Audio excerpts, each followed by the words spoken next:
창세기 24장. 아브라함은 이제 나이가 아주 많은 노인이 되었습니다. 여호와께서는 어떤 일을 하든지 아브라함에게 복을 주셨습니다. 아브라함의 모든 재산은 아브라함의 늙은 종이 맡아 돌보고 있었습니다. 아브라함이 그 종을 불러 말했습니다. 네 손을 내 넓적다리뼈 아래에 넣어라. 그리고 하늘과 땅의 하나님이신 여호와 앞에서 나에게 약속을 하여라. 내 아들의 아내가 될 여자를 여기에 사는 가나안 여자들 가운데서 얻지 않고 내 고향 내 친척의 땅으로 가서 내 아들 이삭의 아내 될 사람을 데려오겠다고 말이다. 종이 아브라함에게 말했습니다. 만약 그 여자가 저를 따라 이 땅으로 오려고 하지 않으면 어떻게 할까요? 주인님의 아들을 데리고 주인님의 고향으로 갈까요? 아브라함이 종에게 말했습니다. 안 된다. 내 아들을 그리로 데려가면 안 된다. 여호와께서는 하늘의 하나님이시다. 주께서 나를 내 아버지의 고향, 내 친척의 땅에서 이끌어내셨다. 그리고 내가 이 땅을 네 자손에게 주겠다고 나에게 약속하셨다. 주께서 천사를 네 앞에 보내셔서 내 아들의 아내를 데려오는 일을 도와주실 것이다. 네가 거기서 내 아들을 위해 아내를 골라라. 만일 여자가 너를 따라오기를 원치 않으면 너는 이 약속에 책임이 없다. 하지만 내 아들을 그리로 데려가서는 안 된다. 그래서 종은 주인 아브라함의 다리 아래에 손을 넣고 그렇게 하기로 아브라함과 약속을 했습니다. 종은 아브라함의 낙타 10마리를 이끌고 길을 떠났습니다. 종은 여러 가지 좋은 선물을 많이 가지고 북서쪽 메소포타미아에 있는 나홀의 성으로 갔습니다. 종은 성 밖의 우물가에서 낙타들을 쉬게 했습니다. 그때는 여자들이 물을 기르러 나오는 저녁 무렵이었습니다. 종이 말했습니다. 여호와여, 주께서는 저의 주인 아브라함의 하나님이십니다. 오늘 제가 주인 아들의 아내감을 순탄하게 찾을 수 있도록 도와주옵소서. 제 주인 아브라함에게 은혜를 베풀어 주옵소서. 저는 지금 우물가에 서 있고 성의 여자들은 물을 기르러 나오고 있습니다. 제가 그중 한 여자에게 그 물동이에 있는 물을 좀 먹게 해주십시오 하고 말할 때 만약 그 여자가 마시세요. 내가 당신의 낙타들에게도 물을 먹이겠습니다 라고 말하면 그 여자를 주의 종 이삭의 아내감으로 알겠습니다. 주께서 제 주인에게 은혜를 베푸신 것으로 알겠습니다. 종이 기도를 마치기도 전에 리브가가 성에서 나왔습니다. 리브가는 부두엘의 딸입니다. 부두엘은 아브라함의 동생인 나홀과 그의 아내인 밀가 사이에서 태어난 아들입니다. 리브가는 어깨에 물동이를 메고 있었습니다. 리브가는 매우 아름다운 처녀이며 남자와 가까이 한 적이 한 번도 없었습니다. 리브가는 우물로 내려가서 물동이에 물을 채워가지고 올라왔습니다. 그때 종이 리브가에게 달려가서 말했습니다. 당신의 물동이에 있는 물을 좀 먹게 해주십시오. 리브가가 말했습니다. 내 주여 마시세요. 하며 급히 어깨에서 물동이를 내려 종에게 마시게 했습니다. 종이 물을 다 마시자 리브가가 말했습니다. 제가 물을 길어다가 낙타들에게도 마시게 하겠습니다. 그리고 나서 리브가는 물동이의 물을 여물통에 쏟아부은 다음 다시 우물로 달려가서 물을 길어와 모든 낙타들이 물을 마시도록 했습니다. 종은 여호와께서 이번 여행을 성공적으로 인도해 주셨는지를 확실히 알고 싶어서 리브가의 그 모습을 조용히 지켜보았습니다. 낙타들이 물을 다 마신 다음에 종은 리브가에게 반세겔쯤 나가는 코골이 하나와 10세겔쯤 나가는 금팔찌 한 쌍을 주었습니다. 그러면서 종이 물었습니다. 아가씨는 어떤 분의 따님이신지요? 아가씨 아버지의 집에 우리들이 하룻밤 묵어갈 방이 있겠는지요? 리브가가 대답했습니다. 제 아버지는 밀가와 나홀의 아들 부두엘입니다. 리브가가 계속 말했습니다. 우리 집에는 낙타에게 먹일 여물도 있고 여러분이 하룻밤 묵어가실 수 있는 방도 있습니다. 종은 머리를 숙여 여호와께 예배드렸습니다. 종이 말했습니다. 제 주인 아브라함의 하나님이신 여호와를 찬양합니다. 여호와께서는 제 주인에게 은혜와 자비를 베풀어 주셔서 저를 제 주인의 동생 집으로 인도하셨습니다. 리브가는 달려가서 식구들에게 이 모든 사실을 알렸습니다. 리브가에게는 라반이라고 부르는 오빠가 있었습니다. 라반은 그때까지 우물가를 떠나지 않고 있던 아브라함의 종에게 달려갔습니다. 라반은 자기 동생의 코골이와 금팔찌를 보고 그 사람이 자기 누이 리브가에게 말한 내용을 듣고 우물가로 달려간 것입니다. 그곳에 그 사람이 낙타들과 함께 서 있었습니다. 라반이 말했습니다. 여호와께 복을 받을 뿐이여 어찌하여 밖에 서 계십니까? 제가 묵어가실 방과 낙타들이 머물 곳을 준비하였습니다. 그래서 아브라함의 종은 집으로 들어갔습니다. 라반은 낙타들의 짐을 푼 다음에 집과 여물을 주어 먹게 했습니다. 그리고 나서 라반은 아브라함의 종에게 물을 주어 종과 그 일행이 발을 씻을 수 있게 했습니다. 라반은 종에게 음식을 주었으나 종이 제가 이곳에 온 이유를 말씀드리기 전에는 음식을 먹지 않겠습니다 라고 말했습니다. 그러자 라반이 말씀해 보세요 라고 대답했습니다. 종이 말했습니다. 저는 아브라함의 종입니다. 여호와께서는 제 주인에게 큰 복을 주셔서 그분을 부자가 되게 하셨습니다. 주께서는 제 주인에게 많은 양떼와 소떼를 주셨습니다. 그리고 은과 금, 남종과 여종, 낙타와 말들도 주셨습니다. 제 주인의 아내 사라는 늙어서야 아들을 낳았습니다. 제 주인은 자기 재산 전부를 그 아들에게 주었습니다. 제 주인이 저에게 한 가지 약속을 하겠습니다. 제 주인은 내 아들의 아내가 될 여자를 내가 사는 가나안 여자들 가운데서 얻지 말고 내 아버지의 백성, 내 친척에게로 가서 이삭의 아내 될 사람을 데려오너라 하고 말씀하셨습니다. 제가 주인에게 만약 그 여자가 저를 따라 이 땅으로 오려고 하지 않으면 어떻게 할까요? 하고 여쭈었더니 주인은 나는 여호와를 섬기니 주께서 천사를 보내셔서 너를 도와주실 것이다. 너는 내 지방과 내 아버지의 백성 가운데서 내 아들의 아내감을 택하여라. 네가 내 친척에게 도착하면 너는 나와의 약속을 다 지킨 셈이 된다. 만약 그 사람들이 내 아들의 아내감을 주지 않는다 하더라도 너는 나와의 약속을 다 지킨 셈이다 라고 말씀하셨습니다. 그리고 저는 오늘 이 우물에 와서 이렇게 기도했습니다. 제 주인 아브라함의 하나님 여호와여, 제가 아내감을 찾는 일을 성공할 수 있게 해주십시오. 저는 지금 우물가에 서 있습니다.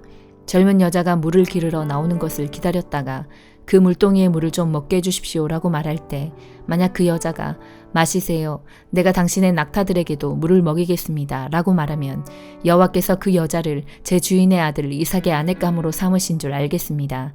제가 마음속으로 기도를 다 마치기도 전에 리브가가 성에서 나왔는데 리브가는 어깨에 물동이를 메고 있었습니다.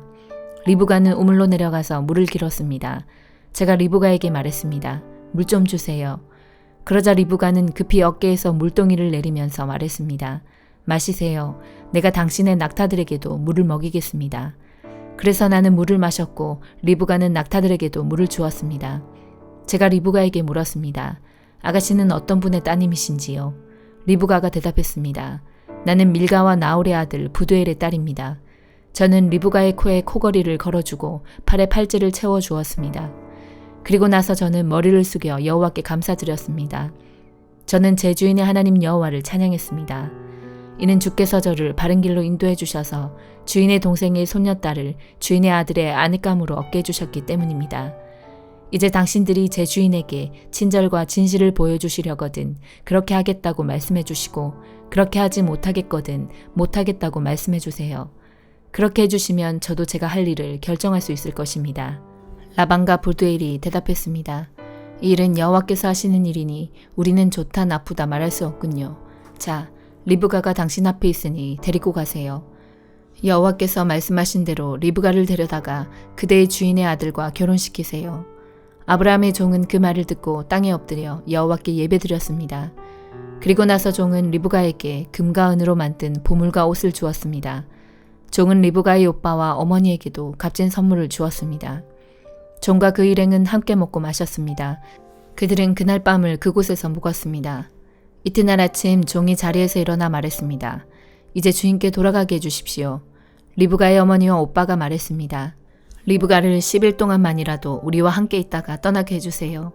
하지만 종이 그들에게 말했습니다. 여호와께서 제 여행을 성공하게 하셨으므로 기다릴 수 없습니다. 제 주인께 돌아가게 해주십시오. 리브가의 오빠와 어머니가 말했습니다. 리브가를 불러서 직접 물어봐야겠군요. 그들이 리브가를 불러서 물었습니다. 지금 이분과 함께 가겠느냐? 리브가가 말했습니다. 예, 가겠습니다. 그리하여 리브가의 오빠와 어머니는 리브가를 그 유모와 함께 아브라함의 종과 그 일행에게 딸려보냈습니다. 그들이 리브가에게 복을 빌며 말했습니다. 우리 누이여, 천만 백성의 어머니가 되어라. 네 자손은 원수들의 성을 정복할 것이다. 리브가가 일어나서 그 몸종들과 함께 낙타에 올라타고 종과 그 일행의 뒤를 따라갔습니다. 종은 리브가를 데리고 길을 떠났습니다.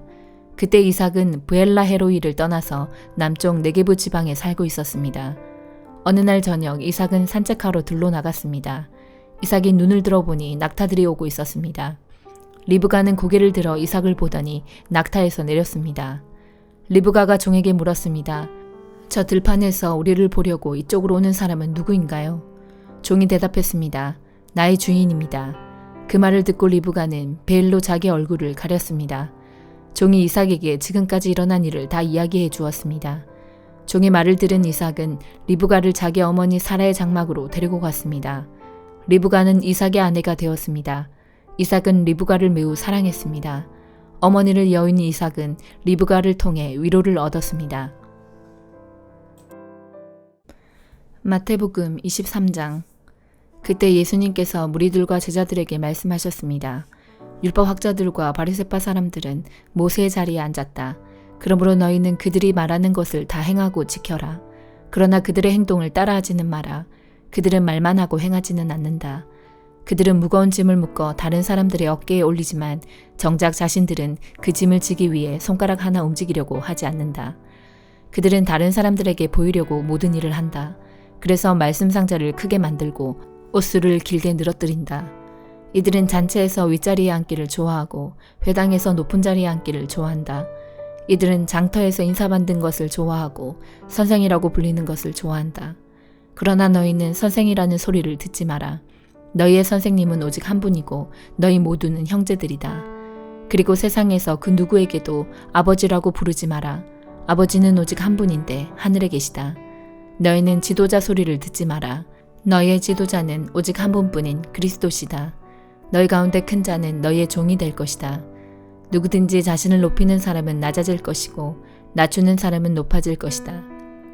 율법학자와 바리새파 위선자들이여, 너희에게 화가 있다. 너희는 사람들 앞에서 하늘나라의 문을 막는다. 너희가 들어가지 않으면서 다른 사람들도 들어가지 못하게 막는다. 율법학자와 바리새파 위선자들이여, 너희에게 화가 있다. 너희는 개종자 하나를 만들려고 바다와 육지를 두루 다닌다. 그러다가 한 사람을 찾으면 너희보다 더한 지옥의 아들로 만든다. 앞 못 보는 인도자인 너희에게 화가 있다. 너희는 만일 너희가 성전을 두고 맹세하면 아무래도 좋지만 성전에 있는 금을 두고 맹세하면 반드시 지켜야 한다라는 말을 한다. 바보 같고 눈이 먼 너희들아, 어느 것이 더 중요하냐? 금이냐, 그 금을 거룩하게 만드는 성전이냐? 또한 너희는 이런 말도 한다. 만일 어떤 사람이 제단을 두고 맹세하면 아무래도 좋지만 제단 위에 있는 제물을 두고 맹세하면 반드시 지켜야 한다. 너희 눈먼 사람들아, 어느 것이 더 중요하냐? 제물이냐, 제물을 거룩하게 하는 제단이냐? 제단을 두고 맹세하는 사람은 제단과 제단 위에 있는 모든 것을 두고 맹세하는 것이다. 성전을 두고 맹세하는 사람은 성전과 성전 안에 계신 분을 두고 맹세하는 것이다.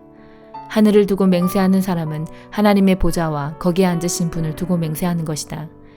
율법학자와 바리새파 위선자들이여, 너에게 화가 있다. 너희는 박하와 향료와 나무뿌리의 11조까지 드리면서 정의, 자비, 믿음과 같은 율법의 더 중요한 부분은 무시한다. 11조도 중요하지만 더 중요한 일을 무시해서는 안 된다. 눈이 먼 너희여, 너희는 모기는 걸러내어도 낙타는 삼켜버린다. 율법학자와 바리새파 위선자들이여, 너희에게 화가 있다. 너희가 장과 접시의 겉을 깨끗하게 하지만 그 안에는 탐욕과 방종이 가득 차 있다. 너희 눈먼 바리새파 사람들이여, 먼저 장과 접시의 안을 깨끗하게 하여라. 그래야 겉도 깨끗해질 것이다. 율법학자와 바리새파 위선자들이여, 너희에게 화가 있다. 너희는 하얗게 칠한 무덤과 같다. 겉은 아름다워 보이지만 그 안은 시체들의 뼈와 온갖 더러운 것으로 가득 차 있다. 너희가 겉으로는 사람들에게 의롭게 보이지만 속에는 위선과 악이 가득하다. 율법학자와 바리새파 위선자들이여, 너희에게 화가 있다. 너희는 예언자들의 무덤을 만들고 의인의 묘비를 꾸미면서 만일 우리가 우리 조상들이 살았던 때에 살았더라면 우리는 예언자의 피를 흘리는데 함께하지 않았을 것이다 라고 말한다. 그러나 너희는 예언자들을 죽인 살인자들의 자손이라는 것을 스스로 나타내고 있구나. 그러므로 너희는 너희 조상들의 악한 일을 마저 채워라. 뱀들아, 너희 독사의 자식들아, 지옥의 심판을 너희가 어떻게 피할 수 있느냐? 그러므로 내가 너희에게 예언자와 지혜 있는 사람과 율법학자들을 보낸다. 너희는 이 사람들 가운데서 몇 명은 죽이고 십자가에 못 박고 몇 명은 회당에서 때릴 것이다. 그리고 이 마을에서 저 마을로 뒤쫓으며 박해할 것이다. 따라서 의인 아벨의 피로부터 성전과 제단 사이에서 살해당한 바라기아의 아들 스가랴의 피에 이르기까지 너희는 세상에서 피를 흘린 의인에 대한 죗값을 치를 것이다. 내가 너희에게 진정으로 말한다. 이 모든 것들이 이 세대에 올 것이다. 예루살렘아, 예언자들을 죽이고 하나님께서 너에게 보내신 사람들을 돌로 친 예루살렘아, 암탉이 병아리들을 날개 아래에 품듯이 얼마나 내가 너희 자녀를 모으려고 했느냐. 그러나 너희들은 원하지 않았다. 보아라, 네 집이 버려져 못쓰게 될 것이다. 내가 너희에게 말한다. 주님의 이름으로 오시는 분이 복되다 라고 너희가 고백할 때까지 지금 이후로 너희는 나를 보지 못할 것이다. 느헤미야 13장. 그날에 그들은 모세의 책을 백성에게 읽어주었습니다. 그러다가 그 책에 암몬 사람이나 모압 사람은 하나님의 회중에 참석할 수 없다고 적힌 것을 알게 되었습니다. 암몬 사람과 모압 사람은 이집트에서 탈출하여 나온 이스라엘 백성을 음식과 물을 가지고 따뜻하게 맞아들이지 않았습니다. 오히려 그들은 발람을 고용해서 이스라엘을 향해 저주하게 했습니다. 그러나 우리 하나님께서 그 저주를 복으로 바꾸어 주셨습니다. 백성은 이 가르침을 듣고 이스라엘 가운데서 모든 외국인을 구분해 놓았습니다. 그 일이 있기 전에 제사장 엘리야십은 하나님의 성전 창고를 맡고 있었습니다. 엘리야십은 도비야와 가깝게 지냈습니다. 엘리야십은 도비야가 큰 창고 가운데 하나를 쓰도록 허락했습니다. 그 방은 성전에서 쓸 곡식 제물과 향과 그릇과 곡식의 11조와 포도주와 기름을 보관하던 곳입니다. 그 물건들은 레위 사람과 노래하는 사람과 문지기들의 것이며 제사장에게 주는 예물로 쓰였습니다. 그 일이 일어났을 때에 나는 예루살렘에 없었습니다. 나는 바빌론 왕 아닥사스다에게 돌아가 있었습니다. 내가 왕에게 돌아간 때는 그가 왕으로 있은 지 32년째 되는 해입니다. 얼마 뒤에 나는 왕에게 예루살렘으로 돌아가게 해달라고 말했습니다. 나는 예루살렘으로 돌아왔습니다. 돌아와서야 엘리야십이 저지른 나쁜 짓에 대해 알게 되었습니다. 엘리야십은 도비야에게 성전뜰에 있는 방 하나를 내어준 것입니다. 나는 너무나 화가 났습니다. 나는 도비야의 물건을 모두 방 밖으로 내던지고 사람들을 시켜 그 방을 깨끗이 하도록 했습니다. 그런 다음에 하나님의 성전에서 쓸 그릇들과 곡식 제물과 향을 다시 들여놓았습니다. 나는 또 백성들이 레위 사람들에게 주어야 할 몫을 주지 않은 것을 알게 되었습니다. 이미 레위 사람들과 노래하는 사람들은 자신이 맡은 일을 그만두고 각기 자기 고향으로 돌아가 버린 상태였습니다. 그래서 나는 어찌하여 하나님의 성전을 돌보지 않았소 하고 관리들을 꾸짖었습니다. 나는 레위 사람들과 노래하는 사람들을 다시 불러 모아 일을 하게 했습니다. 그러자 모든 유다 백성이 곡식과 새 포도주와 올리브 기름의 10분의 1을 가져왔습니다. 그리고 창고에 놓아두었습니다.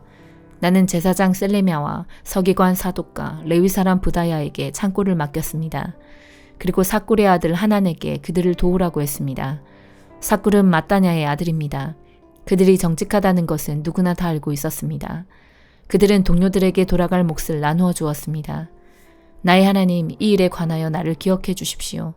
내가 하나님의 성전을 위해 그리고 하나님을 섬기는 일을 위해 행한 모든 좋은 일들을 잊지 말아 주십시오. 그 무렵에 나는 유다 백성이 안식일에도 술틀을 밟는 것을 보았습니다. 그리고 안식일인데도 곡식을 날라다가 나귀 등에 싣는 것을 보았습니다. 그 밖에 안식일에 포도주와 포도와 무화과를 예루살렘으로 실어 나르는 것을 보았습니다. 나는 안식일에 음식을 팔지 말라고 경고했습니다. 그때 두로 사람들도 예루살렘에서 살고 있었는데 그들도 물고기를 비롯해 갖가지 물건을 안식일에 유다 백성에게 팔고 있었습니다. 그래서 나는 유다의 귀족들을 꾸짖으며 이렇게 말했습니다. 어떻게 이런 악한 짓을 할 수가 있소? 어떻게 안식일을 더럽힐 수가 있소? 당신들의 조상이 이런 짓을 해서 우리 하나님께서 우리와 우리 성에 재앙을 내리셨소. 당신들은 안식일을 더럽혀서 하나님을 노하게 만들었소. 나는 안식일이 되기 전에 문을 닫게 하고 안식일이 끝나서야 문을 열게 했습니다. 그리고 내 종들에게 문을 지키게 했습니다. 그래서 안식일에는 잡상인들이 들어오지 못했습니다. 상인들과 갖가지 물건을 파는 사람들이 예루살렘 밖에서 잠을 자는 일이 한두 번 있었습니다. 그래서 나는 그들에게 경고했습니다. 어찌하여 성벽 앞에서 잠을 자는 거요. 한 번만 더 그랬다가는 쫓아내고 말겠소. 그 일이 있은 뒤로 안식일에는 그들이 나타나지 않았습니다. 나는 레위 사람들에게 몸을 깨끗이 하라고 명령했습니다. 또한 성문을 지켜 안식일을 거룩하게 지낼 수 있게 하라고 말했습니다. 나의 하나님, 이 일로 인해 나를 기억해 주십시오. 주의 크신 사랑으로 나를 불쌍히 여겨주소서. 그 무렵에 나는 또 유다 남자들이 아스돗과 암몬과 모압의 여자들과 결혼한 것을 알았습니다. 그들 자녀의 절반은 아스돗 말이나 다른 나라 말은 하면서도 유다 말은 하지 못했습니다. 나는 그런 사람들을 꾸짖으며 저주했습니다. 나는 그들 가운데 몇 사람을 때리고 머리털을 뽑았습니다. 나는 그들에게 하나님의 이름으로 맹세하게 했습니다. 나는 이렇게 말했습니다. 당신들의 딸을 외국인의 아들과 결혼시키지 마시오. 외국인의 딸을 당신이나 당신 아들의 아내로 삼지 마시오. 이스라엘의 솔로몬 왕이 죄를 지은 것도 바로 그런 외국인 여자 때문이었소. 그 어떤 나라에도 솔로몬 같은 왕은 없었소. 솔로몬은 하나님의 사랑을 받은 사람이요. 그리고 하나님께서는 솔로몬을 온 이스라엘의 왕으로 삼으셨소. 그런데도 외국인 여자 때문에 솔로몬은 죄를 짓고 말았소. 당신들은 이런 악한 짓을 함으로써 하나님께 복종하지 않고 있소. 당신들은 외국인 여자와 결혼함으로써 우리 하나님께 죄를 지었소. 대제사장 엘리야십의 아들 요야다의 아들들 가운데 하나가 호론 사람 산발랏의 딸과 결혼했습니다. 그래서 나는 그 요야다의 아들을 내 앞에서 쫓아냈습니다. 나의 하나님, 그들을 잊지 말아 주십시오. 그들은 제사장 자리를 더럽혔습니다. 그들은 제사장과 레위 사람의 약속과 맹세를 어겼습니다. 그래서 나는 외국의 모든 부정한 것으로부터 그들을 깨끗이 했습니다. 그리고 제사장과 레위 사람들에게 해야 할 임무를 맡겨서 저마다 자기 할 일을 하게 했습니다. 그리고 나는 정한 때에 나무와 첫 열매를 제단에 가져오겠습니다. 나의 하나님, 나에게 은혜를 베풀어 주소서. 나를 기억하시고 복을 주소서. 사도행전 23장. 바울이 유대 공의회를 똑바로 쳐다보며 말했습니다. 형제 여러분, 나는 이날까지 하나님 앞에서 선한 양심을 가지고 살아왔습니다. 그 순간 대제사장 아나니아가 바울 가까이 서 있는 사람들에게 바울의 입을 치라고 명령했습니다. 그러자 바울이 아나니아에게 말했습니다. 하나님께서 당신을 치실 것이요. 당신은 겉만 하얗게 회칠한 벽과 같소. 당신은 율법대로 나를 재판한다고 거기에 앉아 있으면서 어떻게 스스로는 율법을 어겨가며 나를 치라고 말할 수 있소. 바울 가까이 서 있던 사람들이 바울에게 말했습니다. 당신이 하나님의 대제사장을 감히 욕할 수 있소? 바울이 대답했습니다. 형제 여러분, 나는 그 사람이 대제사장인 줄 몰랐습니다. 성경에도 이르기를 네 백성의 지도자를 욕하지 말라고 하였습니다. 바울은 공회에 모인 사람 가운데 일부는 사두개파 사람이었고 일부는 바리새파 사람이라는 것을 알고는 큰 소리로 말했습니다. 형제 여러분, 나는 바리새파 사람이며 바리새파 사람의 아들입니다. 나는 지금 죽은 사람이 부활할 것이라는 소망 때문에 재판을 받고 있습니다.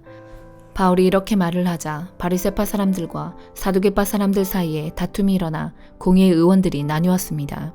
그것은 사두개파 사람들은 죽은 사람의 부활이 없으며 천사나 영도 없다고 주장한 반면 바리새파 사람들은 그것을 다 인정하였기 때문입니다.